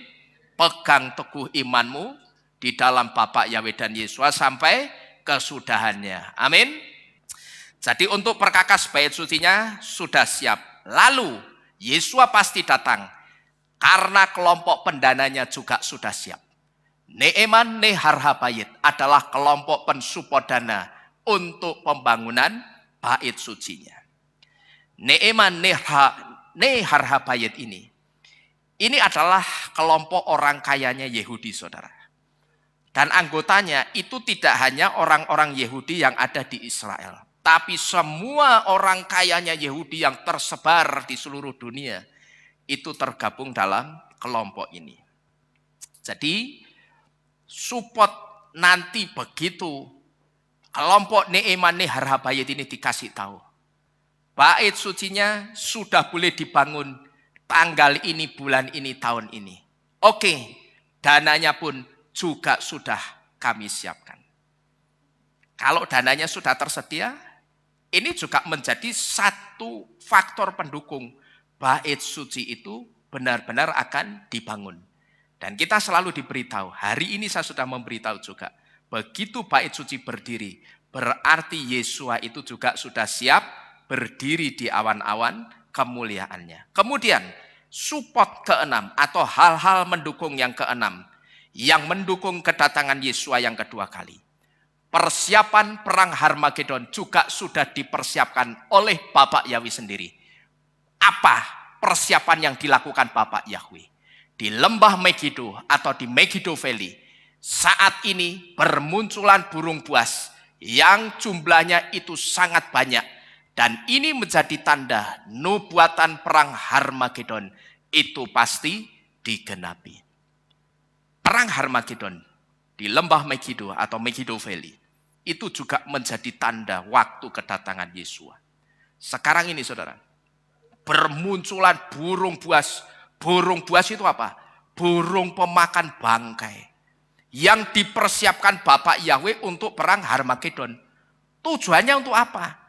Kalau perang Harmagedon itu nanti perang yang sangat-sangat besar, melebihi besarnya perang dunia pertama, kedua, dan ketiga.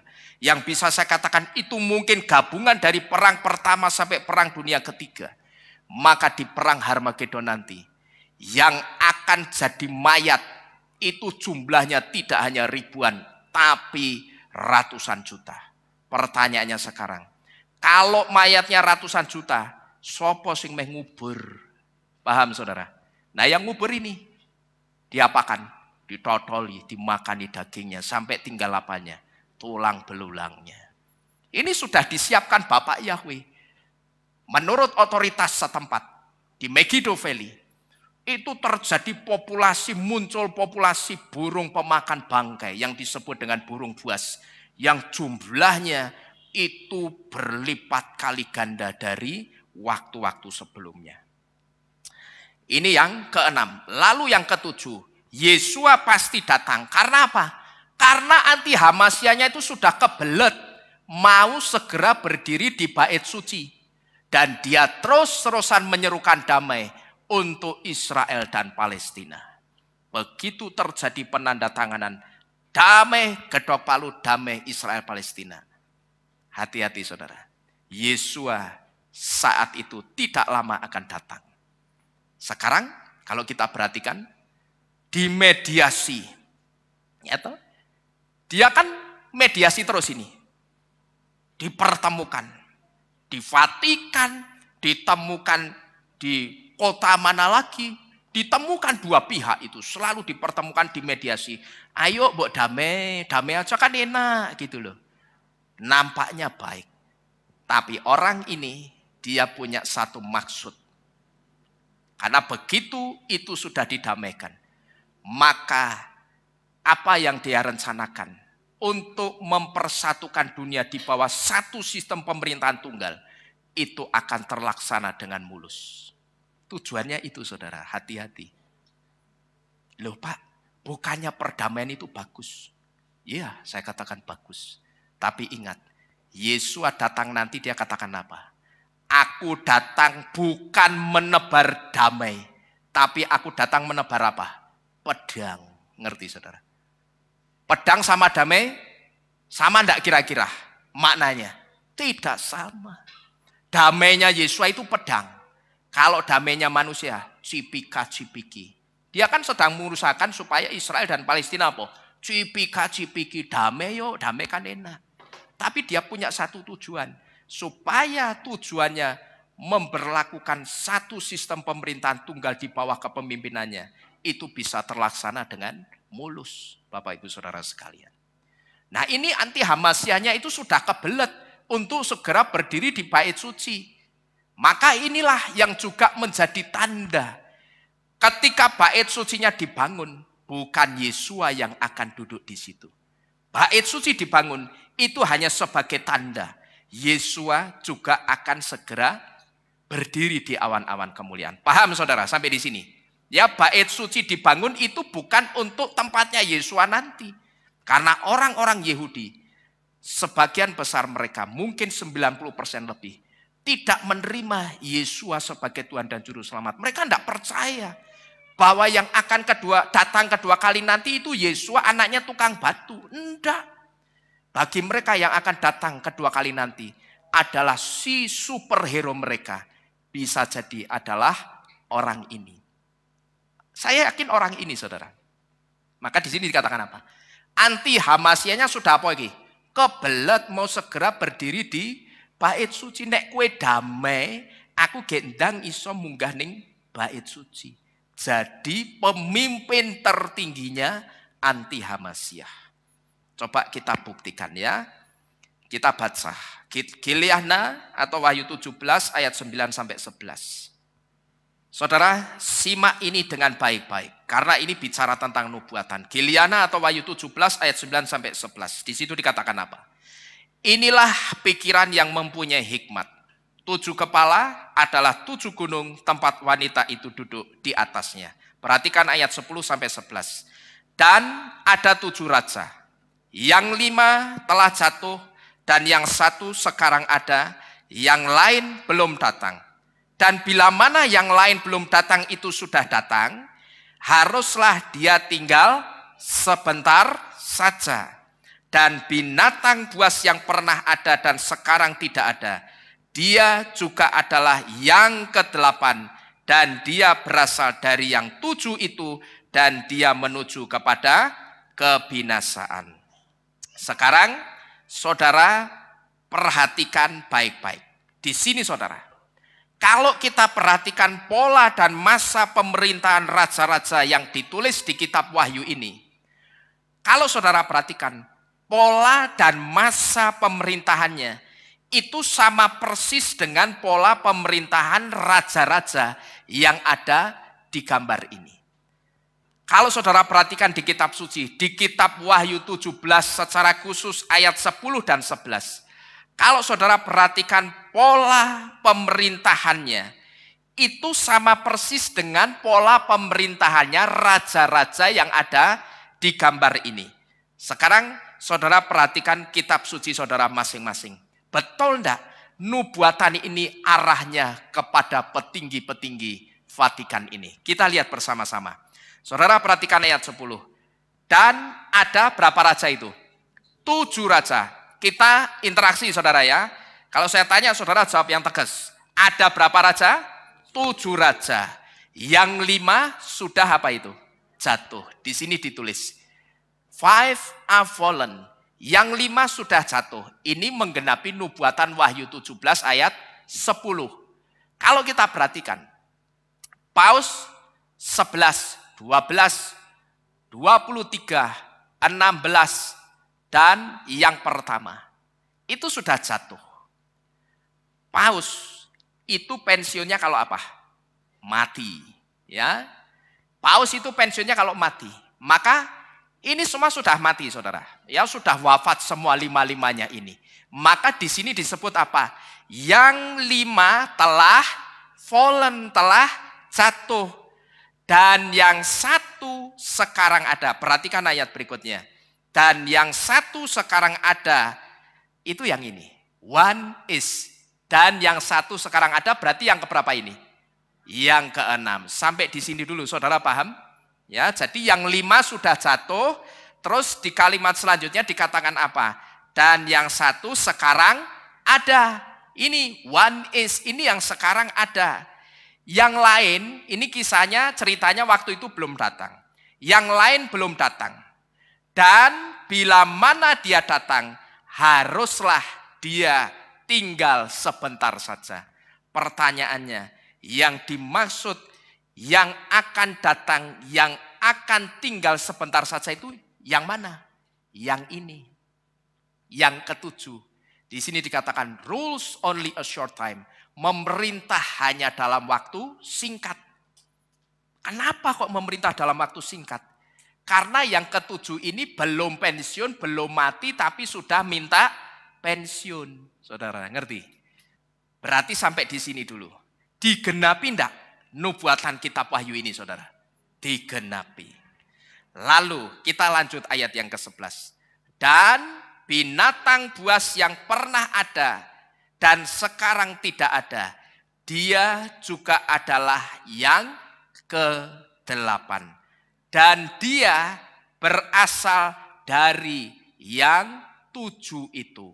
Dan dia sedang menuju kepada kebinasaan. Di sini ditulis apa iki?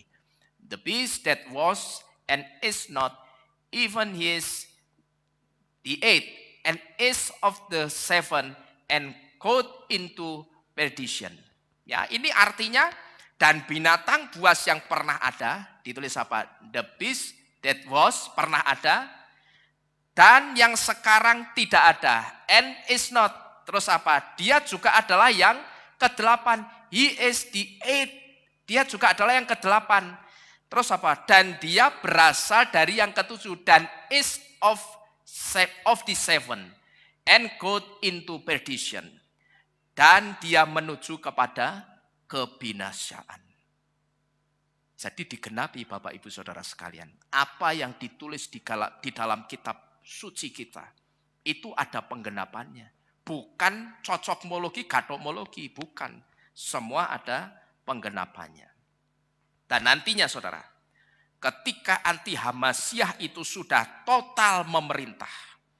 Perhatikan ini baik-baik. Maka setiap orang yang sampai tidak terangkat, suka tidak suka, mereka pasti akan mengalami yang namanya penyiksaan yang mengerikan, dan penyiksaan itu belum pernah terjadi di muka bumi ini. Ya, perhatikan ini baik-baik. Ketika anti Hamasiahnya itu sudah total memerintah, maka saat itu kalau sampai ada orang yang ketinggalan, orang itu akan mengalami satu siksaan.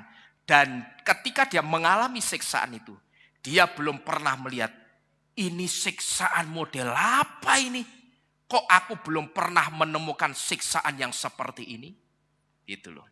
Dia belum pernah menemukan siksaan yang terjadi di muka bumi seperti yang orang itu alami. Di mana pada waktu itu, ketika orang merasakan sakitnya penyiksaan, di situ orang itu rasanya pengen mati tapi tidak bisa mati. Karena apa? Karena roh maut atau roh kematian itu sudah diangkat oleh Bapak Yahweh. Roh maut itu sudah diambil sama Bapak Yahweh. Maka karena roh maut, roh kematian itu diambil, inilah yang disebut akan terjadi penyiksaan yang sangat mengerikan yang belum pernah terjadi di dunia ini. Mereka, saudara, yang pengen mati, saat itu tidak bisa mati. Karena roh kematian itu sudah pergi.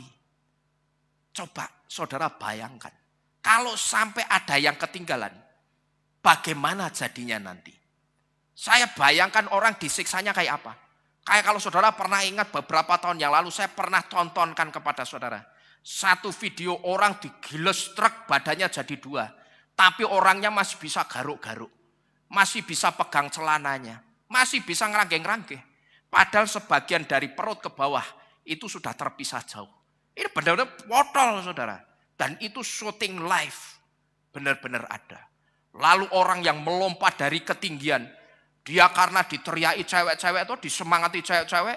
Dia mau lompat ke laut, mau atraksi. Tapi ternyata melompatnya dari pinggir itu kurang kenceng. Sehingga apa? Begitu dia lompat tidak sampai ke air, tapi kepalanya jebles dermaga. Di situ kepalanya itu mengkap. Terus ada orang yang jantungnya keluar. Kejut-kejut begitu, tapi tidak mati. Saya bayangkan kira-kira seperti itulah di mana orang itu mengalami penyiksaan. Tapi dia pengen mati tapi tidak bisa mati. Karena roh maut, roh kematian itu sudah diangkat oleh Yesua. Jadi Bapak Ibu Saudara sekalian, yang kita dengar itu memang dua hal atau dua sisi. Yang pertama, malam ini kita mendengar satu janji yang sangat menyukakan jantung hati kita. Yaitu janji apa? Yesua pasti akan datang menjemput saudara dan saya. Tapi ingat, kalau sampai ada yang ketinggalan, suka tidak suka, kalau masih mau tetap selamat masuk dalam firdausnya Bapak Yahweh, maka orang yang ketinggalan itu dia harus mempertaruhkan apa? Dia harus mempertaruhkan fisiknya, raganya untuk disiksa sama anti Hamasiah. Kamu mau terima enggak? Jadi anggotaku. Sorry, aku tidak mau terima. Sekalipun aku tidak terangkat. Misalkan orang yang ngomong begitu. Oke, enggak mau terima. Tapi konsekuensinya kamu harus ikut dalam penyiksaanku. Enggak jadi masalah. Kalau dia mau seperti itu, fisiknya, raganya akan disiksa. Tapi dia sedang menyelamatkan apa? Jiwanya. Tapi kalau terjadi kebalikan, oh jangan kamu jangan siksa aku. Sudah wis, aku mau jadi anggotamu, membermu anti Hamasiah. Tak berikan tubuhku. Saat itu tubuhnya selamat, tapi jiwanya orang itu binasa dalam api neraka. Jadi Bapak Ibu Saudara sekalian, perhatikan ini baik-baik ya. Jangan lagi saudara terima tandanya binatang buas itu. Kalau itu saudara sendiri atau keluarga saudara, jangan malah saudara fasilitasi cuma demi duit. Ngerti saudara? Karena nanti penghukuman yang akan diterima orang-orang yang menerima tanda binatang itu, kalau dia tidak bertobat sungguh-sungguh, dia pasti akan mengalami penyiksaan seperti ini. Yang ngomong bukan saya saudara, tapi kitab suci yang mengatakan. Jadi jangan pernah takut untuk menolak tanda binatang buas itu. Toh pada kenyataannya sekarang kepake Tandanya itu saudara, tidak kepake. Orang mau bepergian tinggal lungo, pelencang-pelencing. Tidak apa-apa. Ya. Jadi coba saudara renungkan, saudara sudah dikibulin sama anti Hamasyah. Ngerti saudara? Nek sudah dibohongi sekali, jangan saudara mau dibohongi lagi. Ya, terkecuali, mohon maaf, saya harus mengatakan, saudara bebal. Saudara sudah saya kasih tahu definisinya orang bebal apa. Masih mending orang bodoh. Bodoh itu dipinterkan masih bisa. Tapi orang bebal dibuat bodoh saja tidak bisa. Masih mending orang bodoh. Nek bodoh dipinterke bisa. Tapi kalau bebal dibikin goblok aja tidak bisa loh. Bayangkan saudara. Terkecuali saudara seperti itu sifatnya. Tapi saya berharap di tempat ini dan dimanapun saudara mendengarkan firman ini, saudara bukan orang bebal. Tapi saudara adalah orang yang mau dengar-dengaran suaranya Bapak Yahweh. Dan saudara orang yang mau taat kepada Bapak Yahweh. Amin. Jadilah orang yang seperti itu. Jangan jadi orang bebal. Kalau sudah ngerti, saudara sudah dibohongin, dikibulin. Yang berikutnya ya jangan diterima. Bapak Ibu Saudara sekalian. Terus kalau saya ditanya, kira-kira seperti apa Pak penyiksaannya nanti? Saya jawab, saya tidak tahu. Kalau ada orang tanya, kira-kira penyiksaannya yang lebih mengerikan nanti itu seperti apa Pak? Selain orang disembelih tidak bisa mati, kira-kira ada penyiksaan yang lebih mengerikan enggak? Pasti ada. Tapi kalau saya ditanya, kira-kira penyiksaannya yang lebih mengerikan itu seperti apa? Saya jawab dengan tegas, saya tidak tahu. Karena apa? Yang pertama, saya belum hidup di zaman itu. Dan yang kedua saya katakan dengan tegas di dalam nama Bapak Yahweh, saya tidak mau hidup di zaman itu. Amin. Saudara juga harus punya iman seperti ini. Bahwa aku tidak mau hidup di zamannya anti Hamasyah. Tapi aku mau taat sama Bapak Yahweh sejak sekarang. Supaya aku hidup di zamannya Bapak Yahweh. Amin. Jadi bersiaplah. Karena sekarang sudah jam 11:30 siang. Sebentar lagi, siap atau tidak, Yesua pasti datang menjemput kita. Ada satu kerinduan yang saya yakin, kerinduan saudara dan saya itu pasti kerinduan yang sama. Dan ini juga adalah iman kita saudara.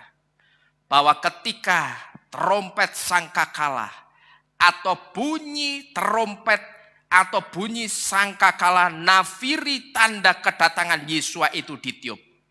Di situ ada nama kita dipanggil dan kita diangkat menyongsong kedatangan Yesua di awan-awan kemuliaannya. Amin.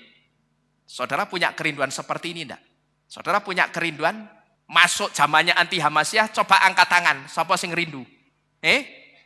Oh, tidak ada, puji Bapak Yahweh. Ya, berarti masih sehat semua imannya. Masih waras semua imannya. Karena kita punya satu kerinduan dan satu iman yang sama. Bahwa ketika trompet sangkakala tanda kedatangan Yesua itu ditiup. Saat itu Yesua berdiri di awan-awan kemuliaannya. Dia panggil nama kita satu persatu di tempat ini. Dan nama saudara dimanapun saudara ada mendengarkan firman ini. Untuk kita diangkat bersama-sama. Menyongsong kedatangan Yesua di awan-awan kemuliaannya. Saudara punya iman ini? Amin.